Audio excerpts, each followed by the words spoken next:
Buenas noches, profe. Buenas noches, ¿cómo están? Bien, bien, ¿usted? Pues también aquí esperando que se conecte el resto.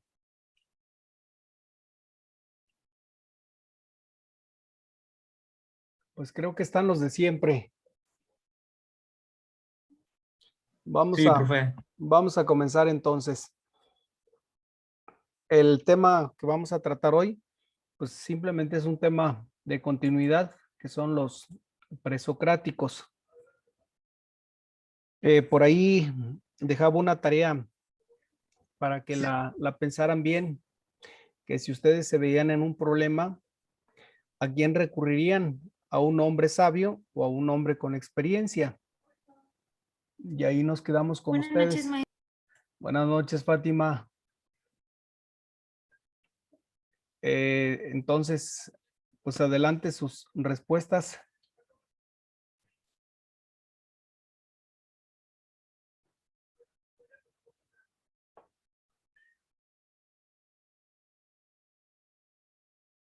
Repito, si ustedes tuvieran que consultar en algún caso muy especial, alguna situación difícil, ¿a quién consultarían? ¿A quién le darían la confianza? ¿A un hombre sabio o a un hombre experimentado? Maestra, tengo una pregunta, pero en Adelante. ese caso, ¿solamente sería o a uno de los dos o podría ser a los dos? Podría ser a uno solo. Uno solo, solamente. Ok. E incluso por ahí San Agustín nos da la respuesta.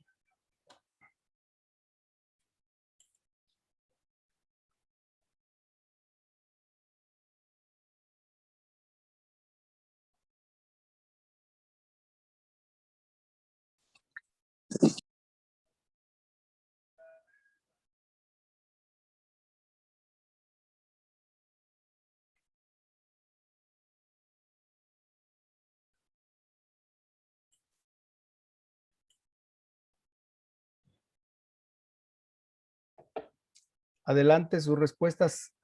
¿Quién es la persona del iPhone?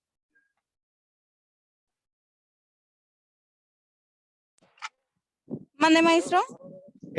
Su nombre de la que tiene. Marisol. Marisol, Muy deje bien. cambio mi nombre. No, no se apure. Ya con eso hay Marisol, gracias.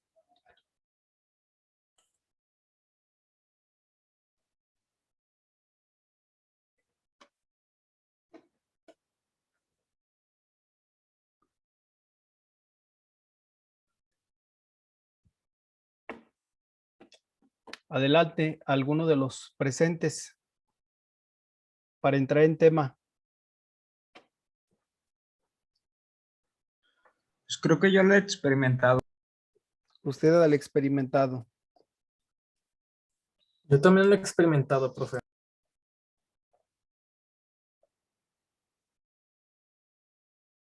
Bueno, dos contra Yo todos. también igual, profe.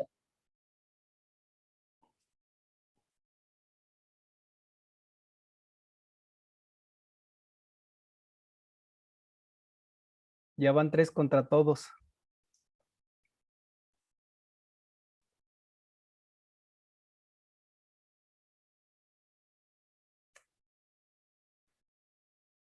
¿Qué dicen los que faltan? ¿Sobre qué pregunta, profe? Perdón, no alcanzo a escuchar. Sobre si tuviesen algún problema personal y necesiten ayuda, ¿a quién recurrirían? ¿A un hombre sabio o a un hombre experimentado? Estamos hablando hombre o mujer.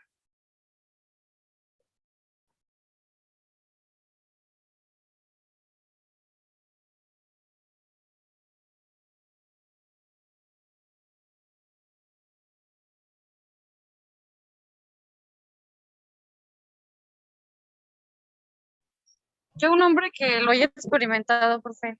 Yo igual, profe. Entonces ya son casi la mayoría. ¿Hay alguno que piense diferente?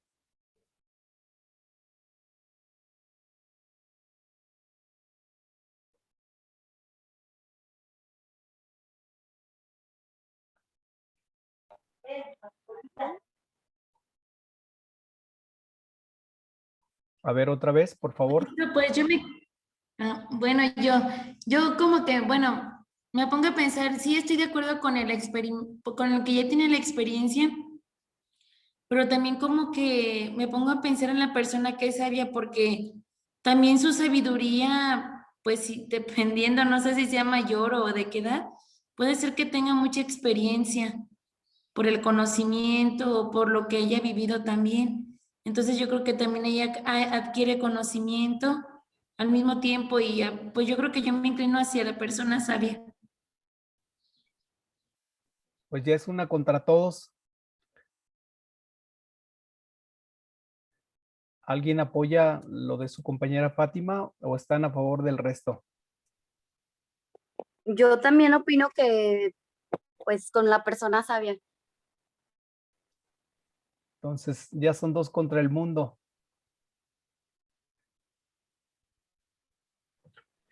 Bueno, concluyendo, San Agustín propiamente no se refiere a una persona experimentada. Se refiere a un santo. Dice que él se guiaría más por un hombre sabio que por un hombre santo. Porque un hombre santo, por muy bueno que sea, pues puede equivocarse. Un hombre experimentado, por mucha experiencia que tenga, pues no puede tener un sinfín de experiencias que todo lo puedan solucionar. A diferencia de un hombre sabio, bueno, pues un hombre sabio quizá no tiene la experiencia, pero tiene el conocimiento y entonces puede pues guiar mejor a las personas. Por eso la conclusión pues sería en este caso que es importante la sabiduría, por eso la importancia del logos filosófico. ¿Sí recuerdan qué es el logos filosófico?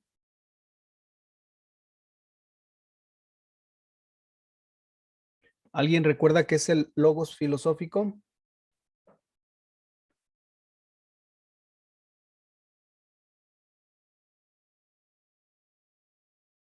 Bueno, creo que no se acuerdan. No, A Yo no ver, maestro. recuerdo, profe. ahorita lo vamos a repasar. ¿Quién quiere compartirnos un poco lo que pudieron consultar sobre los presocráticos?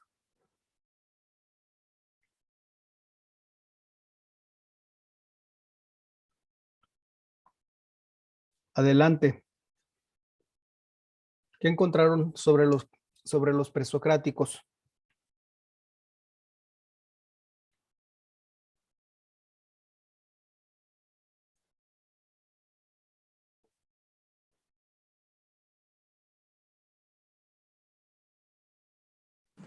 Si gusta yo, profe, ya encontré mi tarea. Adelante.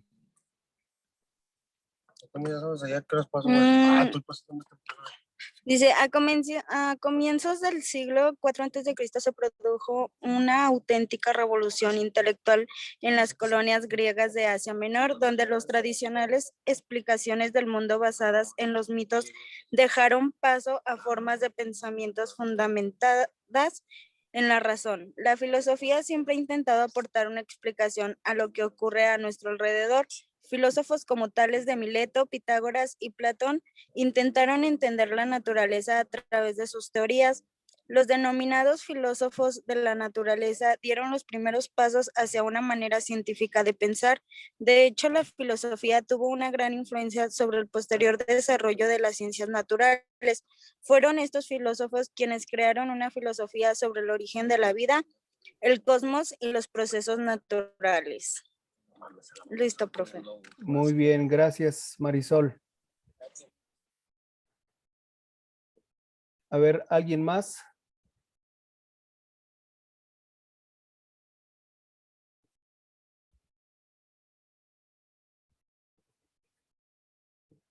¿Alguien más trae información?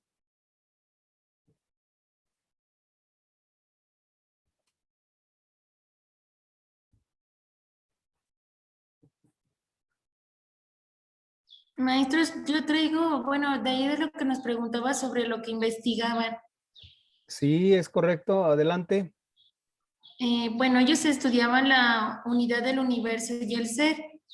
Y dice, siguiendo la búsqueda de este fundamento común del universo, Genófanes de Colofón, nacido hacia el 570 a.C., afirmó por vez primera la unidad de todas las cosas y señaló como principios la tierra y el agua. Fundador de la escuela de Elea. Frente a Parménides, nacido hacia el 540 a.C., se aparta del espíritu de observación de los filósofos de Mileto y busca en el orden ideal la permanencia del ser, al rechazar las apariencias captadas de los sentidos y afirmar el carácter completo, inmóvil e infinito del ser como única realidad, identificada con el pensamiento. Parménides inicia la corriente metafísica de la filosofía. Frente a esta idea de la permanencia del ser, surge el pensamiento de Heráclito, nacido en la segunda mitad del siglo VI a.C., en Éfeso. Para él el universo no tiene permanencia, sino que se halla en un constante proceso de transformación o flujo. Heráclito vio en los logos, término griego que significa palabra, pensamiento, razón, el elemento común que une a los hombres entre sí y con la naturaleza. ¿Qué, maestro? Muy bien, Fátima. ¿Alguien más de los presentes?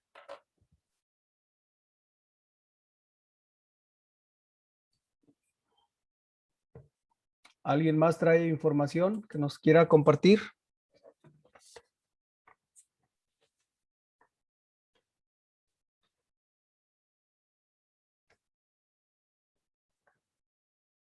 ¿Quiere participar algo, Alejandro?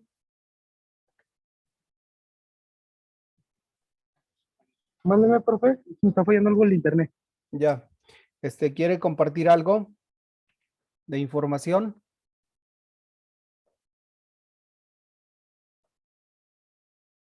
¿Investigamos de la filosofía? Sí, de los presocráticos. Permítame,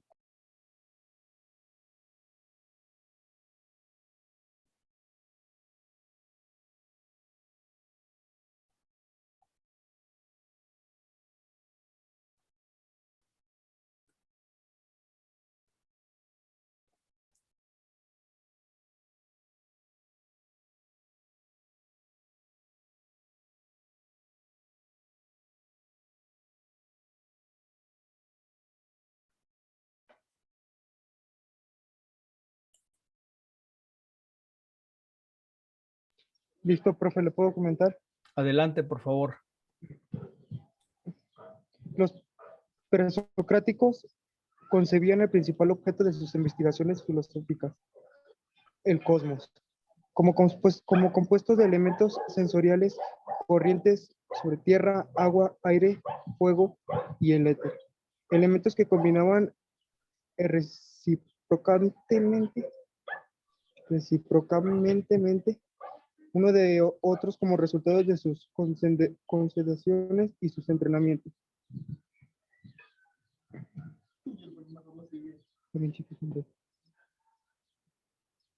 Los filósofos presocráticos iniciaron el llamado paso del mito a Logos, es decir, iniciaron el pensamiento racional.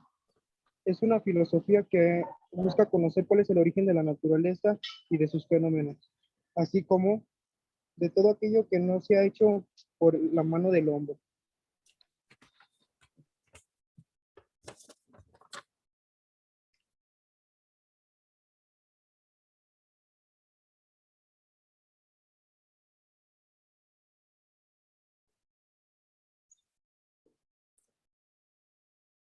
¿Algo más?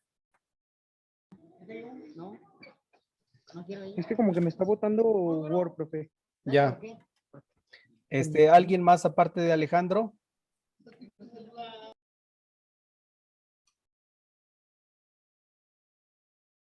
¿Alguien más aparte de Alejandro?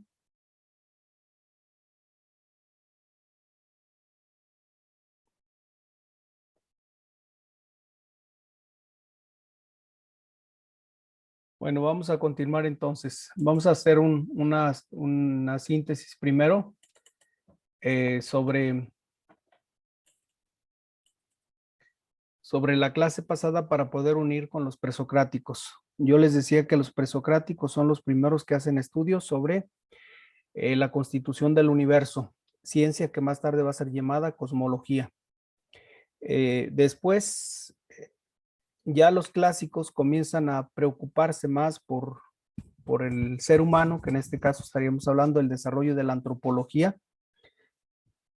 donde se plantean primeramente los constitutivos del ser, así como se plantearon los constitutivos del universo, se plantean los constitutivos del ser e intentan contestar preguntas trascendentales como ¿quién soy? ¿De dónde vengo y a dónde voy? Y ya posteriormente ya la filosofía, lo que sería la filosofía medieval, que estamos hablando de una filosofía cristiana, bueno, pues es aquella que intenta de unir la fe y la razón, es decir, hacer comprensible lo incomprensible dentro de lo que se puede. Acuérdense que las dos ramas que tienen esta función, por una parte hablamos del misterio que está integrado a la teología y la racionalidad que está asentada en toda la filosofía griega. Y entonces lo que Santo Tomás trata es de unificar lo que es la fe y la razón. Es decir, dar razón de por qué creemos. Esa es la intención propiamente. Y hasta allí vamos a terminar este temario del de este cuatrimestre. Solamente al final daremos un indicio a la nueva corriente que sería propiamente el renacentismo con Maquiavelo. Bueno, la filosofía surge de la actitud del hombre de asombrarse ante los fenómenos y la necesidad de buscar causas últimas. Primero, entiéndase que la fenomenología, como muy bien la va a tratar Husserl más tarde, la fenomenología es todo lo que nuestros sentidos pueden captar de la realidad. A eso le llamamos fenomenología. Es decir, fenómeno no es algo raro, no es algo que cause terror, no. Fenomenología es todo lo que nuestros sentidos pueden palpar, todo lo que nuestros sentidos pueden captar de la realidad que nos rodea.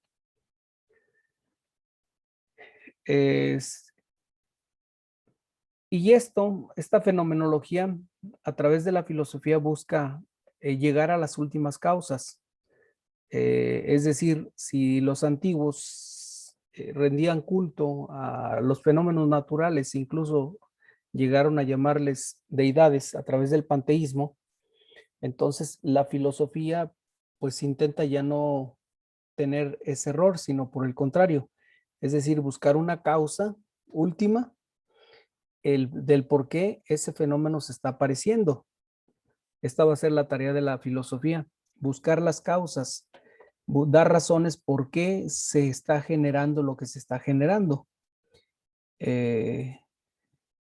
Aquí ya pues va a entrar propiamente la ciencia a darnos a conocer por qué los rayos, por qué el sol, por qué los relámpagos, por qué las tormentas, por qué los tsunamis, etcétera, por qué las sequías. La ciencia lo va a explicar, pero antes no. Bueno, pues antes se le daba un espacio desde el ámbito mitológico como una deidad, porque no tenía otra explicación. Más allá no tenía una explicación racional, y la filosofía le va a dar una explicación racional a estos fenómenos. Por eso lo que va a estudiar la filosofía son las causas últimas que está generando ese fenómeno X. Habíamos dicho también que la filosofía nace cuando se pasa de la explicación mitológica a logos. Acuérdense que los mitos están muy de la mano con la sociedad. Y entonces cuando no tenemos una explicación racional de ello, o no queremos darla, o no tenemos los elementos para juzgar, decimos, pues entra como en ese ámbito mágico. Dentro de este mundo, bueno, pues tenemos nosotros diríamos, muchos mitos. En nuestras familias existen muchos mitos. Por ejemplo, uno de los mitos es que no pases por debajo de una escalera, que porque algo sucederá. Que el martes martes 13, ni te cases ni te embarques. Y otros, bueno, pues lo mandan al viernes, ¿no?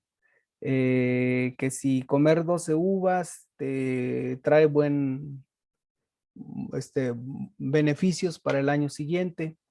O sea, todos estos mitos pues son parte de la sociedad. Entonces la filosofía busca salir del mito, de hecho sale del mito para entrar a lo que es la racionalidad. Por eso sale del mito a logos, es decir, a una explicación racional. El logos se da a través de una explicación racional cuando se sustituye la idea de la arbitrariedad por la necesidad de que las cosas sucedan. Es decir,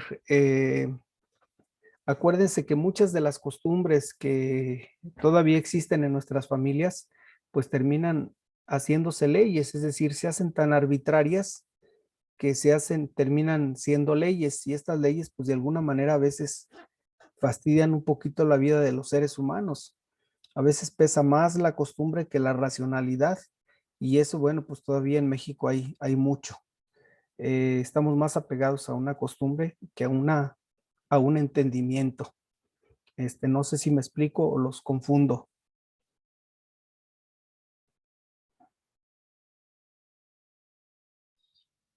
¿Sí se entiende, maestro?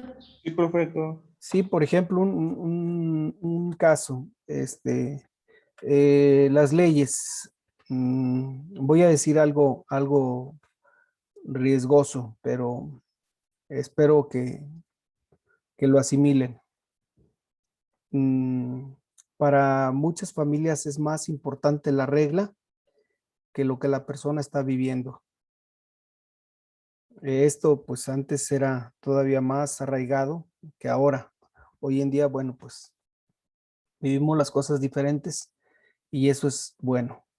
Ejemplo, una hija que tenía un embarazo fuera de matrimonio, pues era expulsada de las familias y los padres no querían saber nada de la hija. Entonces viene la pregunta, ¿qué puede más, el amor o el orgullo qué dirá de la gente?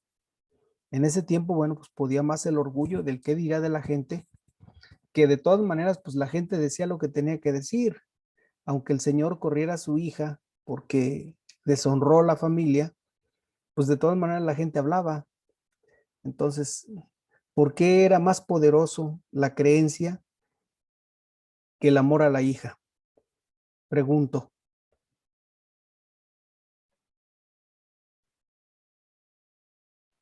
Pues, Porque así era, perdón, no, tú habla, Guadalupe. ok, gracias. Porque tal vez así era la costumbre que pues es como una guía, ¿no? Desde los más grandes, por decir, de familias pasadas, venía eso, de que siempre hay que dar como que un buen margen a conocer o que vean algo bueno o como algo ejemplar, perdón. Y por eso decían, ay no, es que antes importaba mucho el que decir y ahorita en estas actualidades dicen, ay pues ¿qué tiene? Déjalos que hablen, pues de todos modos que, y ahorita ya es como que más a la ligera, ¿no? Y antes sí cualquier cosa la tomaban muy en serio y pues ahorita es como de que, hey, pues sí, y pues que la hija no hizo vida con el esposo, es ok, y ya los papás apoyan, y más antes, no, antes te ibas con el novio, que ya no eras virgen y cuidado, no, ya sí ya no sirve, porque bueno, mis tías así están criadas, las hermanas de mi papá, crecieron con eso, ¿no? De que de tal hora a tal hora tienes que estar en la casa porque si andas muy noche, esas ya no son horas para que una señorita ande en la calle, y que si tienes novio aquí afuera de tu casa y date a respetar y así, ¿no? Y ahorita ya no, que se ven en el centro, que en las esquinas, que ya llegan a las horas de la madrugada y pues, cosas así. Pero ¿no consideran que también nos hemos ido al otro extremo, donde ya ni siquiera la regla ni la racionalidad la consideramos? Sí, maestro. Sí. Sí ha pasado eso. Es que como dice Guadalupe, o sea, nos abrimos de una manera muy buena, ¿no? Pero ahora se tiene mucho miedo al compromiso. Por ejemplo, hacer más formal. Bueno, yo he visto que en nuestro caso tal vez muchos jóvenes o ya las nuevas generaciones como que tenemos mucho miedo a tomar algo en serio. Como que viene alguna responsabilidad o algo grande y huimos. Y pienso que es este cambio también, porque tal vez antes era muy exigente en ese aspecto, pero tal vez se lograba un objetivo y eso es lo que se iba enseñando y ahora como que pues incluso ya los papás no le llaman la atención a los niños y es lo que provoca como que ellos hagan, o sea, ellos ahora deciden y creo, o sea, no está mal en muchos sentidos, pero si se deja mucho esto, pues sí va a afectar sobre todo al futuro. Bueno, eso pienso yo. Sí, es decir, pareciera que se aplica la ley del péndulo. Vamos de un extremo a otro, entonces la filosofía tampoco puede estar en ese plano de, pues nos vamos al otro extremo. Creo que aquí lo más conveniente que ustedes analicen es que tenemos que ser racionales, es decir, tenemos que analizar bien la situación, ser muy objetivos, no solamente para juzgar, sino para tomar decisiones correctas, porque de repente ya nos sentimos con cierta edad y sentimos que, o pensamos equívocamente, que ya sabemos todo y que las decisiones que tomamos no van a ser irrevocables. Y no es cierto. La experiencia nos dice que pues hay muchas cosas que tenemos que corregir. A ciertas edades pensamos de una manera, cuando pasa el tiempo pensamos de otra. Y en la medida que va pasando el tiempo y en base a experiencias y en base a golpes y en base a experiencias bonitas y en base a vivencias, pues nos vamos dando cuenta que no tenemos pues todos los elementos que consideramos teníamos ahorita. Ahorita pensamos que todo lo sabemos, que todo lo podemos, pero con el tiempo pues nos vamos a dar cuenta que no es así. Sin embargo, a esta edad, si razonamos bien la situación, posiblemente nos equivoquemos menos. Y esta es la tarea propiamente de la filosofía. Por eso se da el logos o explicación racional cuando se sustituye la idea de arbitrariedad. Por eso hoy en día hablamos mucho de autonomía, es decir, nuestra tendencia como seres humanos tenemos que ser autónomos. O sea, la autonomía no es hacer lo que yo quiero, autonomía es hacer lo que yo debo en base a ciertas normas, en base a ciertas reglas, en base a ciertas responsabilidades, en base a ciertos deberes. Esa es la autonomía. Una persona realmente libre es aquella que hace lo que debe hacer. Una persona heterónoma, pues es aquella persona que mientras no lo ven los papás, pues se sale. Mientras no saben los demás qué está haciendo, pues hace de las suyas. Mientras en la casa le dice a los papás que va a ir con una amiga, pues no es cierto que se va con una amiga, se va de reventón con unos amigos a echar cerveza, ¿no? Y cosas así muy raras. En realidad, ahí la persona es la que se hace daño y sigue siendo heterónoma, es decir, sigue dependiendo de una regla. La tarea de la filosofía es precisamente hacernos autónomos, pero a partir de juicios verdaderos y actos rectos. Esta es la tarea de la filosofía, por eso la importancia del logos. La filosofía nace, como ya habíamos dicho, en la comunidad griega, en una ciudad llamada Mileto. Las condiciones de su aparición, es decir, las condiciones sociales que se dieron en su momento, bueno, pues es porque en Grecia había una estabilidad política y económica, es decir, la polis o la sociedad cada día era más consciente de esto. Entonces, por lo tanto, pues muchos sabios se dedicaban su tiempo a reflexionar, es decir, a encontrarse con la sabiduría. Y pues la sabiduría no es otra cosa más que aprender a vivir, respetando la naturaleza, respetando nuestra relación con el cosmos y sobre todo respetándonos como seres humanos y respetando a los demás seres humanos. Por eso el interés de los griegos por la educación, o también conocida como paideia, pues era una preocupación constante, ya que el que tengamos personas cultivadas, en este caso, en ese tiempo, pues una persona cultivada es una persona pensante, que sabe y participa de la vida política. Entiéndase, vida política, no vida partidista, sino vida política, es decir, los que somos hijos de familia, pues tenemos que estar al pendiente de nuestros hermanos, qué necesitan y en qué puedo apoyar yo.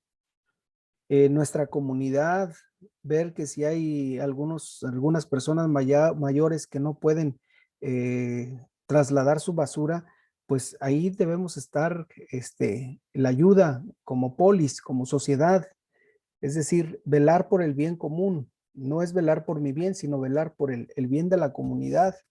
Y así podríamos enunciar una serie de tareas que podemos realizar como una sociedad realmente humana.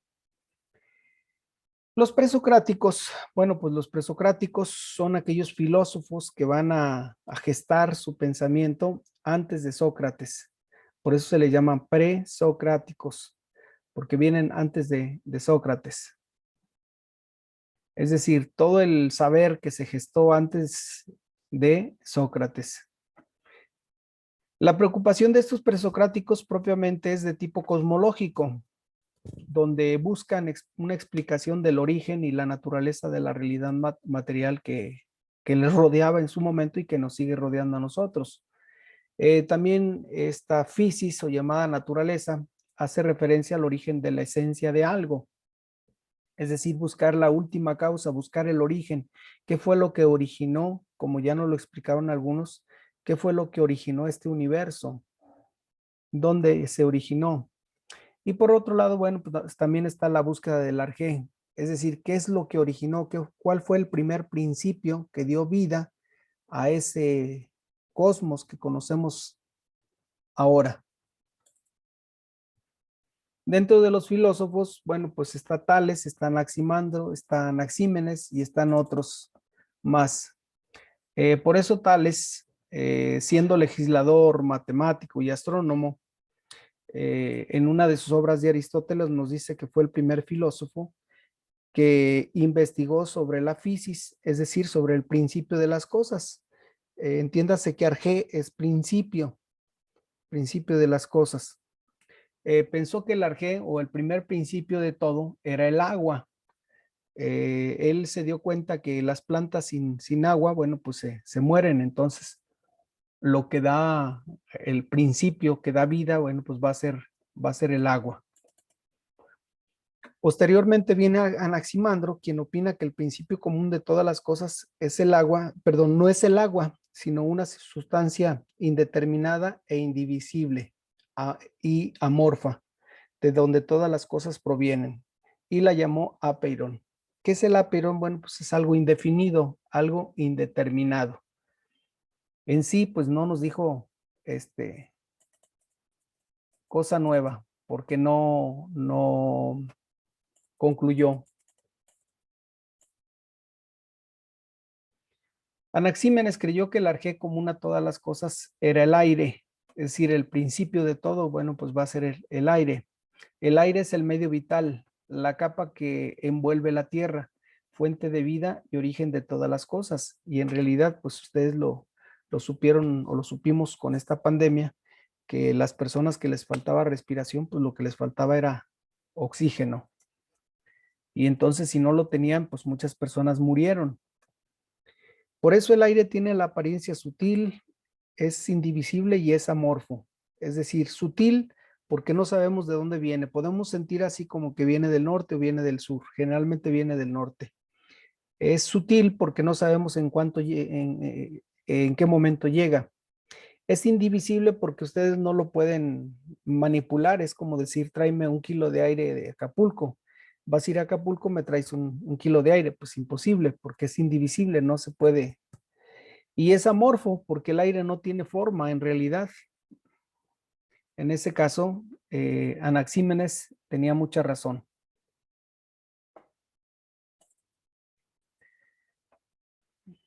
Los pitagóricos también fueron vistos como una secta mística religiosa dedicada al estudio y desarrollo de las matemáticas y de la filosofía.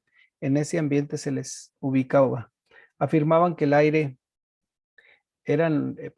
afirmaba que el arjé era el principio, es decir, el principio del universo eran los números. Aquí, pues Pitágoras, creo que ustedes lo ven en prepa. ¿Sí es así o no es así? ¿Todavía ven a Pitágoras? ¿O todavía no lo ven?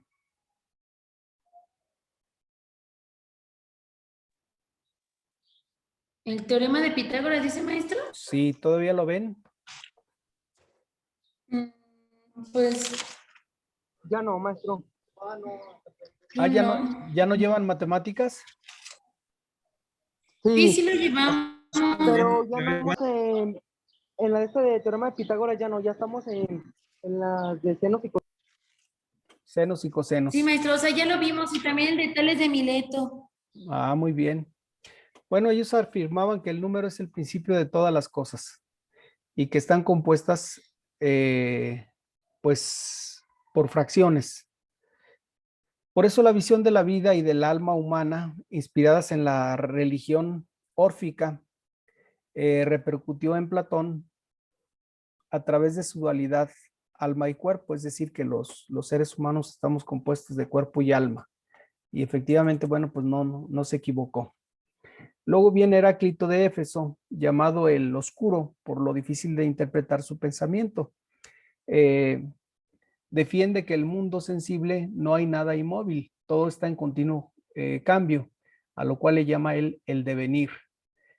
Es decir, todo es dinámico, nada es estático, nada es estable, todo está en constante movimiento. Es el primer filósofo en reconocer la existencia de un logos o ley del universo que rige el movimiento de las cosas y que da unidad y orden a la realidad sensible. Es decir, como que eso que está en constante movimiento, pero que hay un orden. Y esto, bueno, pues él lo va a observar en los astros.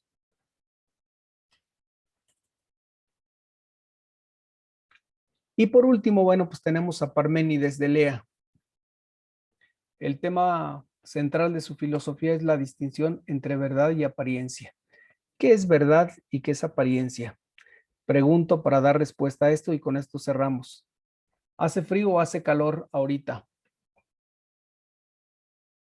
Calor. Calor. Hace calor. ¿Hace calor o sienten calor? A ver, repito. ¿Sienten calor o hace calor?